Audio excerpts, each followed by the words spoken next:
Oi, Mar, Oiê, tudo bem? acho que deu certo. Tudo tranquilo. Vamos esperar um pouquinho Vamos. que a gente vai esperando o pessoal entrar, Tá. tá? E a gente chama. Aí eu convido ele, né, por Isso. aqui. Você consegue achar ele aí? Consigo. Peraí. Daqui a pouco a gente chama. Tô com medo de não salvar isso aqui, depois tomar bronca. Carol tá aí, ó, já. Carol, É, dá um. tô com medo de tomar bronca. Não, vai dar tudo certo. Me avisa quando eu puder chamar, que daí eu chamo ele, tá? Tá, que só tem nós aqui. Tô esperando ver se mais alguém entra. Aquela. Olha, Não.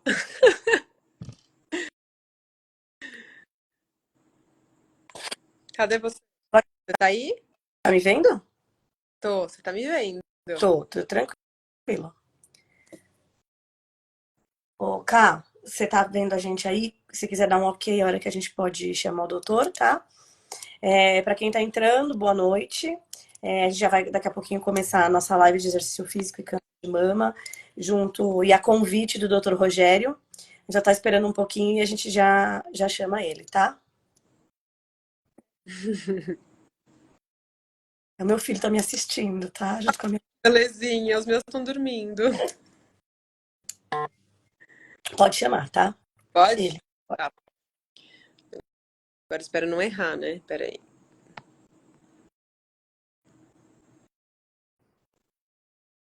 Aqui. Chamei. Será que foi?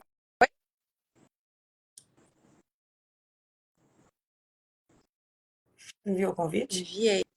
Deixa eu ver de novo.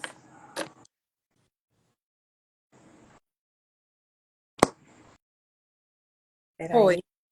Foi? Vê aí se deu certo. E só ser quando ele entrar. Como é você que tá no comando, só quando ele entrar. Deixa eu ver.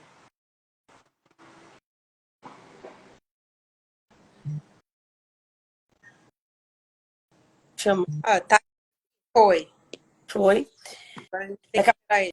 pouco o Rogério já entra e aí a gente já começa a conversar. Tá entrando mais gente. Gente, quem tá entrando, boa noite. Estamos só esperando o doutor conectar. Peraí.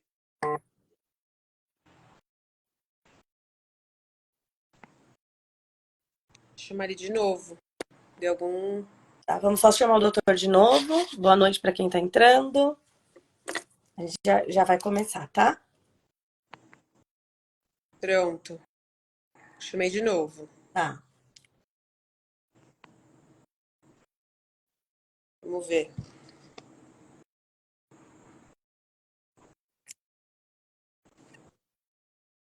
Oi, doutor. Entrou. Oi, doutor. Ele só precisa aceitar para aparecer.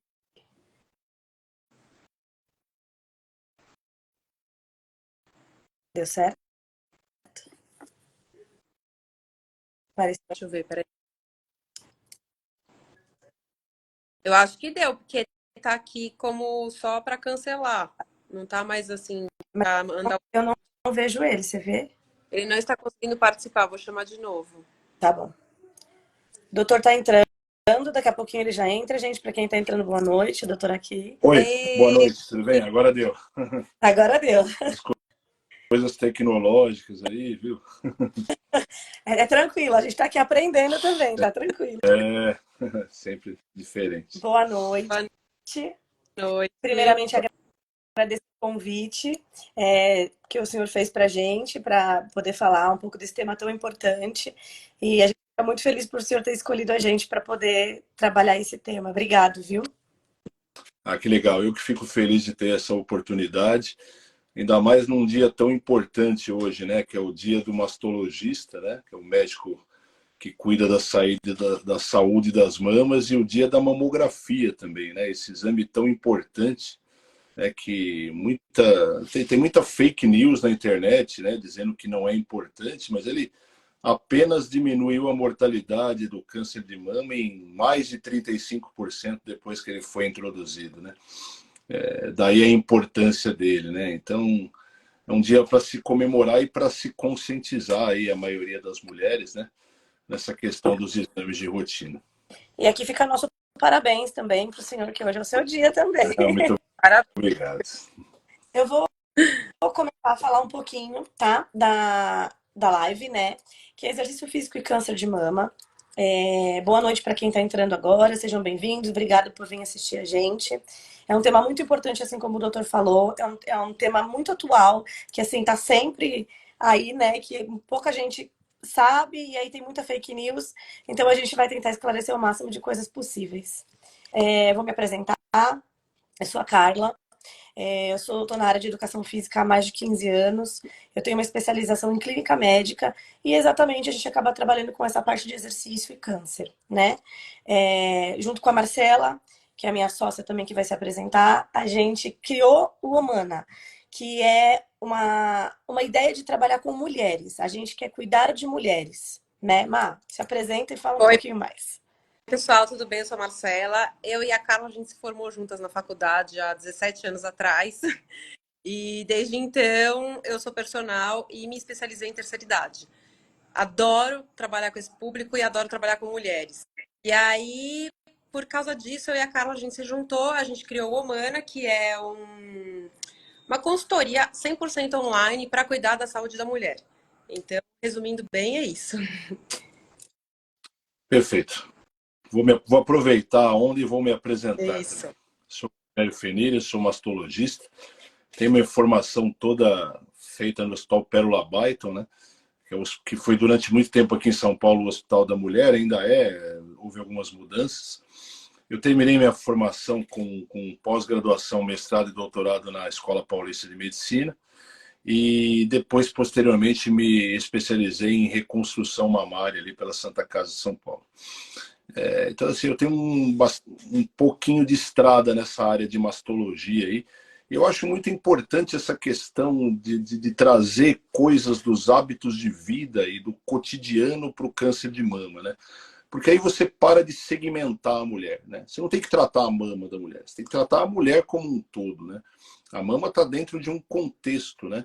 E hoje, um tema muito atual, que se discute muito, né, na mastologia, é a tal da survivor, né? Que é a sobrevivente. O que fazer com a mulher sobrevivente do câncer de mama? Ela vai sair daquele contexto hospitalar e do consultório e vai voltar para a sua vida normal, para a sua vida doméstica, para o seu casamento, para o seu emprego. Como é que eu posso dar qualidade de vida para essa mulher, devolver ela para a vida sem falar mais do câncer, né? Então você pega um cenário de uma pessoa que teoricamente não pode mais fazer nenhuma reposição hormonal e aí vem aqueles sintomas da menopausa clássicos. Às vezes a cirurgia pode trazer alguma limitação física ali, que talvez ela tenha que mudar de função, né? E como é que eu posso dar suporte para essa mulher suportar tudo isso, né?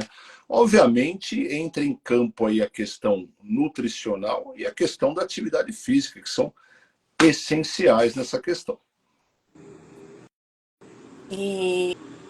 E aí a gente queria começar, então, explicando a diferença de exercício físico, né, e atividade física. Por que a gente deu esse nome na live, né, exercício físico? Então, assim, a atividade física é qualquer atividade que a gente faça no nosso dia a dia. Uma caminhada, subir e descer uma escada, varrer uma casa, andar a pé até a esquina, até o mercado. E o exercício físico é essa atividade guiada, com objetivos, né? Vamos chegar num objetivo, para que a gente está trabalhando isso? Então, tem essas diferenças. Por isso, exercício físico, tá? Então, é uma atividade que ela é guiada, que ela tem um objetivo. A atividade física é o que a gente faz todos os dias na nossa vida, o básico, tá? Sem dúvida. E aí, se vocês quiserem comentar alguma coisa, não sei se vocês querem fazer a título de perguntas e a gente vai comentando, eu acho que é mais esse formato de bate-papo é mais interessante, né? Mas se vocês quiserem perguntar alguma coisa. Falar, Amada, alguma pesquisa? Hã? Quer falar das pesquisas? O que você quer falar? Não, eu até ia entrar nesse. Eu ia até fazer uma pergunta pro doutor. Ah, não sei se eu posso. Pode. Pode, estamos aqui para isso.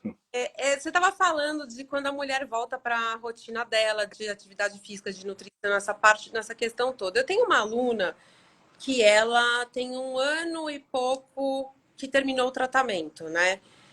E ela se queixa muito de quando a gente vai fazer principalmente exercício pro peitoral, assim, de um repuxado, sabe? E aí eu fico meio perdida, eu falo, gente, mas e aí, é normal ela sentir isso? Ela pergunta pro médico dela, ele não dá muita orientação sobre essa questão. É normal, doutor, acontecer esse tipo de coisa, de sentir repuxaque, assim, como se a pele estivesse fina e não dá para fazer esse tipo de exercício? Bom, vamos lá. No que consiste a cirurgia mamária, né? Quando você vai operar o câncer de mama, você tem duas abordagens diferentes. A primeira é na mama em si, que você vai ou remover o tecido mamário por completo, ou remover ele parcialmente. E você tem um segundo momento em que você tem que fazer uma avaliação da axila dessa paciente. Por que você tem que avaliar a axila? Porque o tumor ele segue um caminho. Ele vai penetrar nos vasos linfáticos, que são os vasos, um outro tipo de circulação que a gente tem no corpo, porque ele quer circular. O primeiro filtro que ele vai encontrar é a axila. Então, a axila, os linfonodos, que a gente fala, os gânglios, eles vão reter essa célula tumoral, assim como eles fazem com vírus, com bactéria, com coronavírus, com qualquer outra coisa. Ele vai reter considerando ela estranha e vai tentar destruí-la, mas às vezes isso é uma armadilha, porque ele vira um outro foco de tumor. Então, é importante avaliar a axila para saber se aquela célula tumoral passou por ali e se ela pode ter circulado pelo organismo, causando tumores à distância, por exemplo. E é nessa cirurgia axilar, muitas vezes, que você tem esse tipo de sintoma que você me relatou. A axila é um lugar extremamente inervado, né, com muitos nervos motores e sensitivos, e invariavelmente, quando você vai abordar a axila, você causa algumas alterações de sensibilidade. E aí você tem basicamente essa inervação, às vezes muitas vezes comprometida, ou temporária, ou definitivamente, e pode gerar esse tipo de sensação de cicatriz, de fibrose, ou mesmo de perda de sensibilidade. Elas relatam muita perda de sensibilidade nessa parte interna do braço durante um bom tempo, que pode ou não ir voltando com o tempo. E sempre lembrar, né? A mama, ela repousa sobre o músculo peitoral. A distância dela para o peitoral é uma faixa de tecido bem fininha. E aí qualquer sintoma que você tenha na mama e no músculo peitoral vão causando relações entre os dois. Então, uma dor mamária da cicatriz vai ter reflexo no peitoral, que por sinal o tendão do peitoral é aqui no úmero. Aí vai gerando esse tipo de dificuldade. Por isso que às vezes muitas pessoas que têm dor mamária, eu falo para os meus residentes, a primeira pergunta que você tem que falar, primeiro, hábitos de vida, segundo, profissão da paciente. Eu tenho muitas cabeleireiras ou assim, trabalhadores de limpeza ou operárias que têm dor mamária, mas no fundo são tendinites de ombro ou de braço que acabam se refletindo ali sobre a mama. Então, esse tipo de sintoma na cirurgia mamária, e outro detalhe, né? Quando você faz uma cirurgia conservadora, você vai fazer radioterapia, né? A radioterapia, que é uma irradiação para proteger o restante da mama, ela causa uma inflamação meio que permanente na mama, com fibrose e endurecimento dos tecidos. Por isso, essa sensação do repuxar muitas Faz muito vezes. sentido. Tem um comentário aqui, ó, tenho dores na axila quando uso sutiã. É isso que o doutor tá falando, porque pega no músculo que tá, né? Exatamente, exatamente. Obrigada, ó só, não sabia. E, Essa questão da atividade física, do exercício, ela é muito importante, né? Eu queria colocar uma situação tanto de prevenção quanto para depois do câncer de mama, né? Há muitos estudos importantes que mostram que quando você tem uma circunferência abdominal 10 centímetros acima do que você deveria ter, ou quando você tem um índice de massa corpórea, que é aquele índice que você faz na academia, acima de 5 quilos por metro quadrado do que você deveria estar, isso significantemente aumenta o risco de câncer de mama. Tanto de ter o câncer de mama, quanto de você ter uma volta do câncer de Olha mama. só. E por que esse aumento da gordura, que é causada muitas vezes pelo sedentarismo, aumenta o câncer de mama, especialmente nas mulheres pós-menopausa? Por uma razão simples. Quando a mulher entra na menopausa, o ovário para de produzir os hormônios. E aí a única fonte hormonal que a mulher tem é a gordura periférica, onde ocorrem algumas reações bioquímicas em que é convertido esse tecido gorduroso em hormônio feminino, que seria o estrogênio. Ou seja, quanto mais gordura você tiver, mais hormônio você vai produzir nessa condição e maior o risco, no caso, de você ter esse estímulo mamário e acabar desenvolvendo um tumor. Então é fundamental que a mulher tenha essa noção para investir no exercício físico, tanto como forma de prevenção, como forma de evitar a recidiva, ou seja, a volta do câncer de mama. O sedentarismo, ele é o maior risco, né, de câncer, né? E aí tem o papel do exercício aeróbico, né, de alta intensidade, que aí ele faz o consumo da glicose, né, que é o açúcar que fica dentro dos órgãos, e aí reduz a disponibilidade do tumor, né? É daí essa situação que você colocou. É diferente da atividade física. Porque muitas mulheres me relatam o seguinte: eu procurei descer do ponto de ônibus uns 3 pontos antes para andar até meu emprego, já estou fazendo exercício. Não está fazendo exercício. Porque para você queimar gordura, você precisa atingir uma frequência cardíaca determinada, que é diferente para cada pessoa, para que você possa inverter o metabolismo para um metabolismo catabólico e passar a queimar essa gordura. E isso precisa ser controlado por um profissional. Cada pessoa tem o seu limite, né? É aquela velha história da pessoa que fala assim: poxa, eu vou na academia, eu vou na esteira, ando 2 horas, não emagreço 1 grama. Talvez você não esteja fazendo corretamente, talvez você não esteja atingindo a sua frequência cardíaca ideal para que você queime essa questão gordurosa, né? Por isso a presença de um personal trainer e um profissional especializado nessa situação é fundamental nessa orientação. Exatamente, para você saber o que você está fazendo. O que a gente fala, é muito fácil ir na academia e falar: eu estou fazendo o treino e não está fazendo efeito. Eu treino e acabei e apareceu um câncer. Não, mas você tem que fazer o exercício correto. Você tem que saber a sua frequência, você tem que saber o que você pode fazer, o como você vai atingir isso para poder estar certinho ali e realmente chegar no ponto certo do exercício. Não é simplesmente fazer, né? Ser uma forma organizada, né? Exato. Tem que ser bem assim, personalizado, né, para cada um. A doutora Alessandra está perguntando se a musculação também ajuda na prevenção do câncer. Então, vai depender muito dessa questão anabólica catabólica, né? Quando você atinge basicamente uma queima de gordura suficiente, seja com frequência cardíaca, é mais comum na atividade aeróbica, né?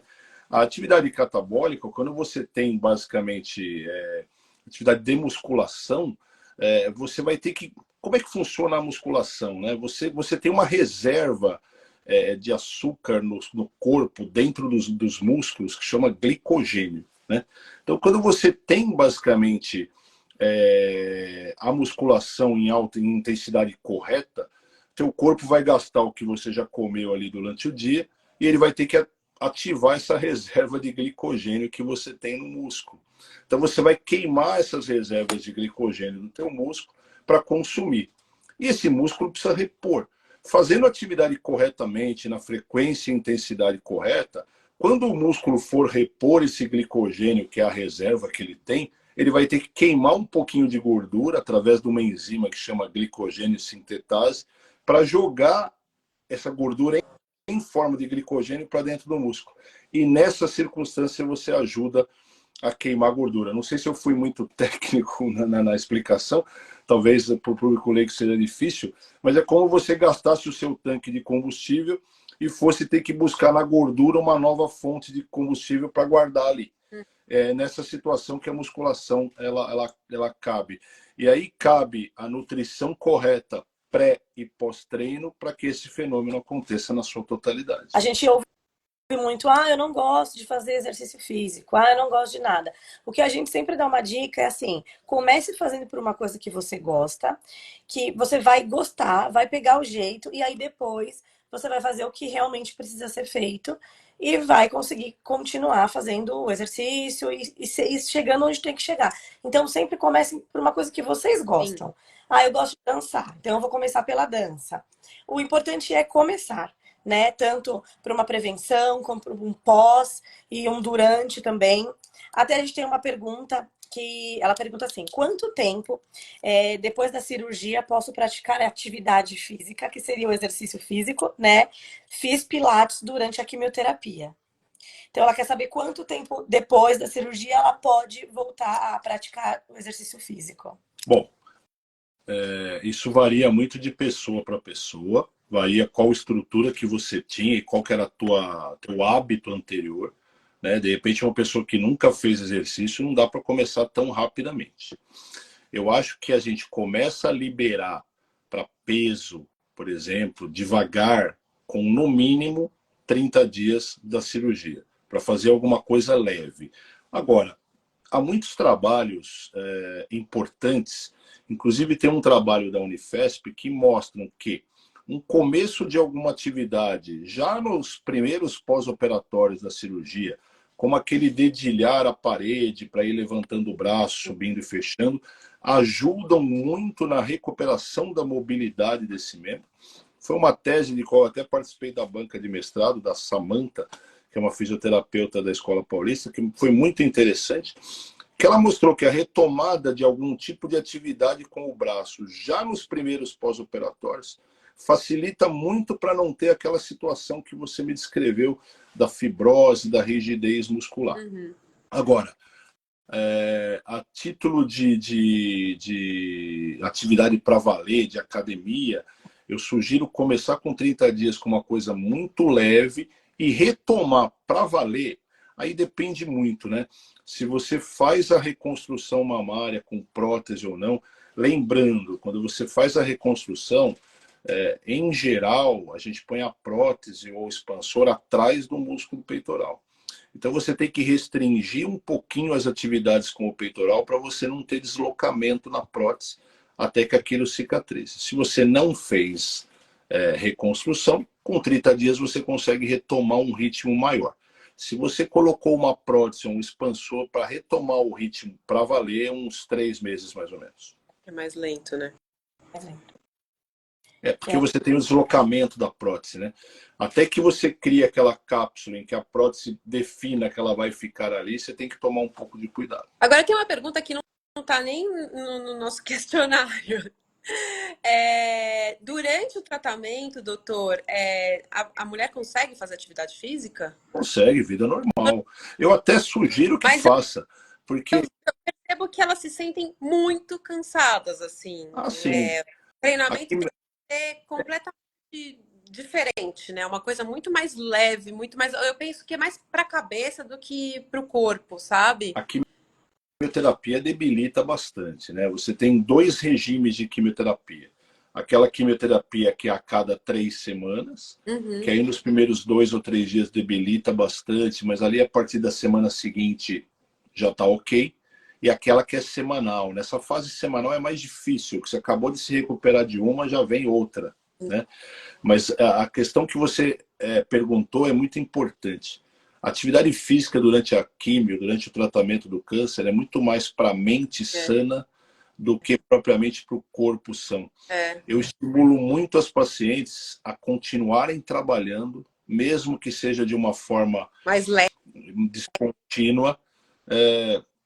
Minha avó já dizia que cabeça vazia é a casa do diabo. Se fica em casa, fica pensando na doença 24 horas por dia, né?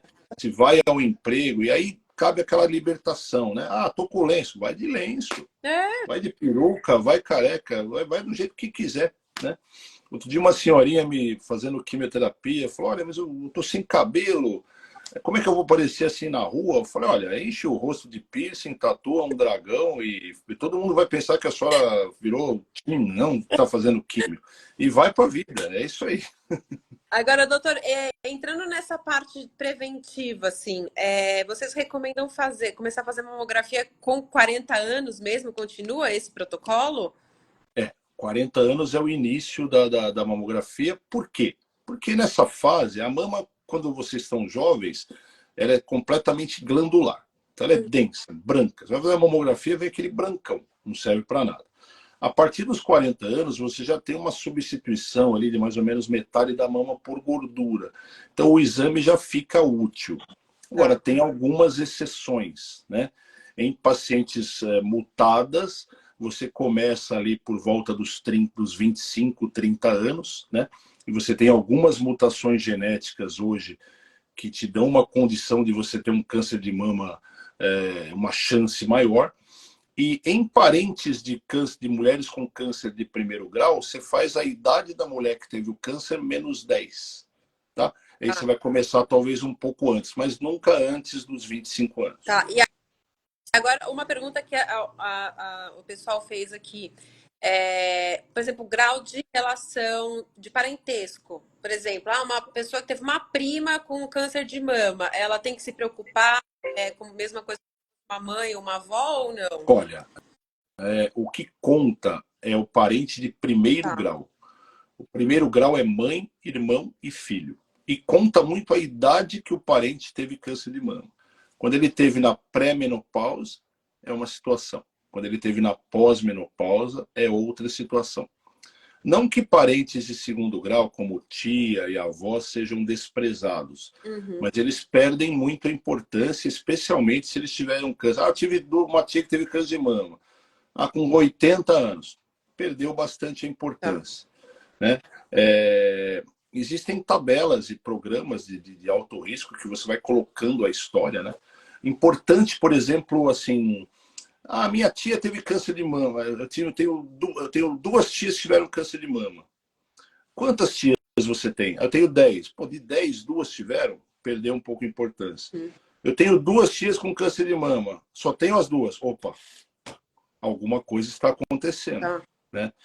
E isso te chama a atenção pela idade também e às vezes pelo tipo de câncer que esses parentes têm. É um combo, né? Tem um programa em inglês que a gente usa, que chama IBIS-2, que é bem interessante, onde você joga dados da família, peso. Inclusive, esse programa é muito interessante porque entra altura e peso, entra o índice de massa corpórea junto no cálculo, né? Para você quantificar o risco dessas mulheres e traçar algumas estratégias. Legal. Quer falar? Pode ir? Pode falar, pode falar. Eu tô vendo agora as perguntas que fizeram aqui. Tem uma pergunta que uma pessoa fez. O que influencia no aparecimento do câncer de mama? Eu acho que o doutor já explicou, né? E tem... 95% do câncer de mama não é genético. Não é, quer dizer, assim, vamos lá. Todo câncer de mama é genético. Você tem que ter uma mutação em algum gene seu para ele poder acontecer. O que as pessoas confundem é que 5% só que são herdados da mãe, no caso. 95% surge ao longo da vida. Puta, o que pode ocasionar uma mutação genética em mim ao longo da vida? Não sei, radiação terrestre, radiação de um monte de coisa, celular talvez, eu não sei, alimentação, a gente não sabe nem o que a gente come hoje, né? O bife que você come, você não sabe quanto que tem de anabolizante, quanto tem de agrotóxico no alface que você toma. Assim, um monte de situações que pode ocasionar.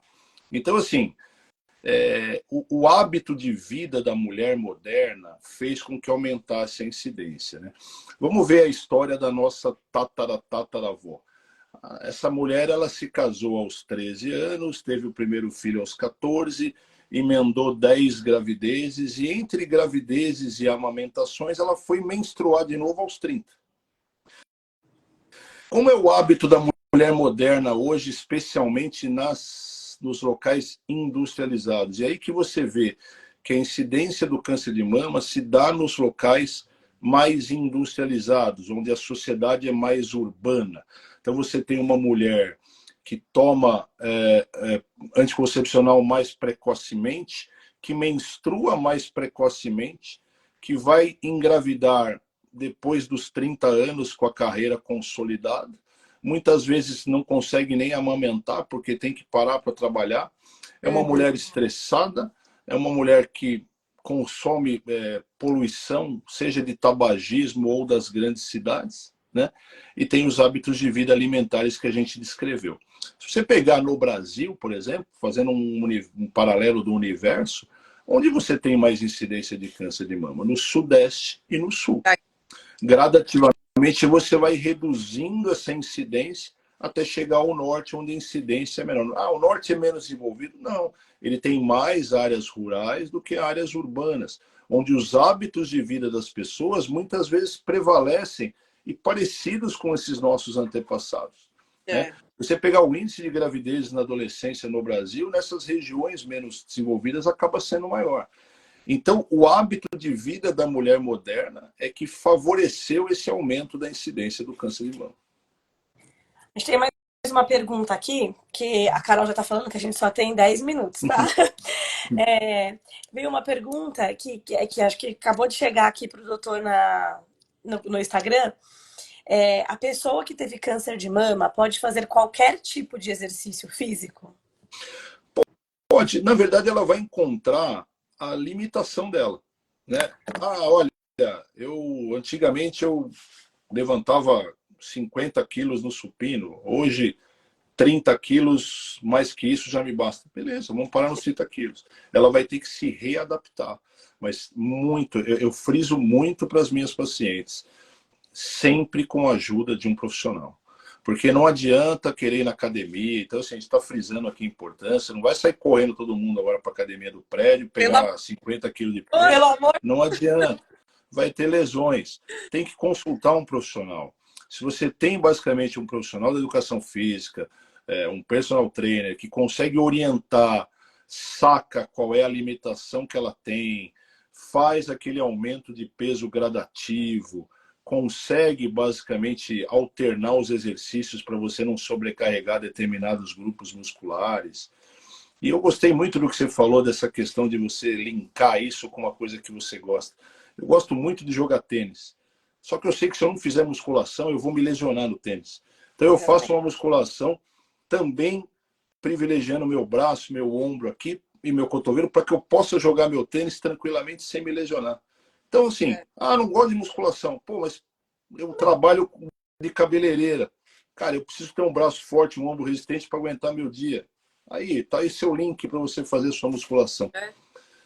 E às vezes encontrando uma pessoa que você se dê bem, o personal é meio que um parceirão, né? Parceirona, e assim, vira amigo mesmo. Assim, eu falo pro meu personal, puxa a orelha aqui, se eu não descer, você me interfona. Se eu estiver dormindo, você fala, não, cara, vem amanhã então, já que não deu hoje. É assim. Uma coisa muito legal a gente falar assim, quando a gente pega pacientes que têm câncer, que já tiveram, a gente vem com o paciente com as recomendações médicas. A gente vai seguir o que ele estava acompanhando com o médico dele. Então, a gente vai trabalhar em cima disso. O que o seu médico deu, como tá. A gente tem que acompanhar a história do nosso aluno e saber o que estava acontecendo para a gente fazer a melhor coisa para o aluno junto com o médico, né? E assim, é isso, dar estímulo para o aluno, ver o que ele gosta, para ele não desistir. Porque tem esse pós também, né? A gente tem que continuar com a atividade, né? É o antes, o durante e o pós, né? E escolher também uma academia legal, né? Hoje em dia tem academias legais, a academia tem que ser um ambiente aconchegante. Se for uma coisa torturante, a pessoa não vai mais, né? Aí vai parar, nunca mais volta, né? E não é isso que a gente quer. A gente... O que elas gostam para ir... Física, né? Principalmente... E travou. Eu acho legal essa troca, né? Eu vejo que elas vão à academia, o personal às vezes se preocupa, né? E me manda um pedido por escrito para eu fazer um relatório do que foi feito, do que eu sugiro. E essa troca de figurinhas é muito legal. É importante, né? E a Carla travou agora. A Carla deu uma travadinha ali. Pronto, voltei. Aê. Pronto.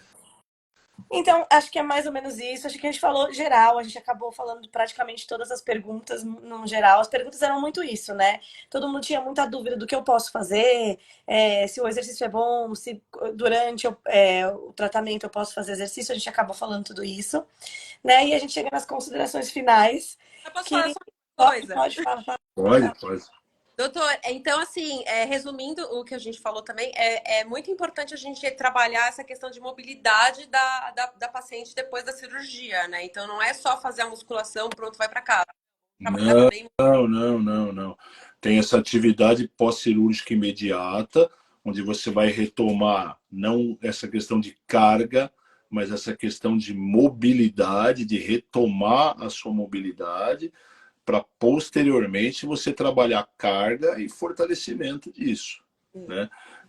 Não adianta querer dar uma carga, coisa. A questão do primeiro, e aí vocês colocaram até do Pilates, que eu acho uma coisa interessante, essa questão do alongamento, essa questão de você trabalhar essa questão de extensão de movimento, para você retomar a tua amplitude de movimento, para aí sim você retomar. E vai ser importante na retomada de qualquer atividade profissional, né? O pessoal se preocupa muito, quero dirigir, quantos dias? Eu falo, ó, calma, vamos retomar a mobilidade, né? Pelo menos 30 dias para você fazer esses alongamentos, retomar a mobilidade. Ah, mas eu dirigi só no meu bairro. Eu falo, mas falta combinar com os outros, né? E se alguém vier bater no seu carro, precisa combinar. Então vamos sair 24 de dezembro, meia-noite, que não tem ninguém na rua, eu libero. Mas assim, é...